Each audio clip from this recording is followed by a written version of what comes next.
আসসালামু আলাইকুম, সবাই ভালো আছেন? তো আজকে চলে এলাম আমাদের ছোটখাটো একটা সবজি বাগানে। তো দেখতে পাচ্ছি এখানে অনেকগুলো সবজি হয়েছে। তো আমার আব্বু সবজিগুলো লাগিয়ে রেখেছিল। এখানে টমেটো চারা লাগিয়েছে মাশাআল্লাহ অনেকগুলো। টমেটো চারাগুলো ছোট বড় সব রকমেরই আছে। আরও ফলের গাছও লাগিয়েছে, মালতা চারা লাগিয়েছে, সবেদা চারা, পেয়ারা চারা। এখানে পাশে দিয়ে মরিচ চারাও লাগিয়েছে, কালো মরিচ, সাদা মরিচ। মরিচ চারাগুলো মাশাআল্লাহ ভালোই বড় হয়েছে। আশা করি ভালোই ফলনও হবে। এখানে টমেটো চারার মধ্যে দেখতে পাচ্ছেন টমেটো চারাটা খুব ভালো বড় হয়েছে। টমেটো ধরছে ছোট, ছোট টমেটো। টমেটোগুলো খুব সুন্দর হয়েছে, দেখতেও খুব ভালো লাগছে। এখানে খিরাই চারা লাগিয়েছে। তো ওই খিরাইগুলো মাটিতে দিয়ে দিয়েছে। তারপরে খিরাইগুলো ধরবে। ২-১ টা খিরাই ধরেওছে এখানে। লাউ চারা দিয়েছে আমার ছোট বোন।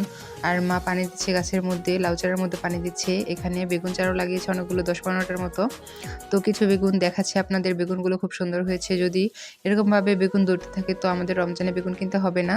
তো আপনারা সবাই চেষ্টা করবেন রমজানের আগে সবার বাসায় কম বেশি বেগুন গাছ লাগাতে। সবাই ভালোভাবে তাহলে খেতে পারবেন। তো আশা করি সবার ভিডিওটি ভালো লাগবে। আসসালামু আলাইকুম।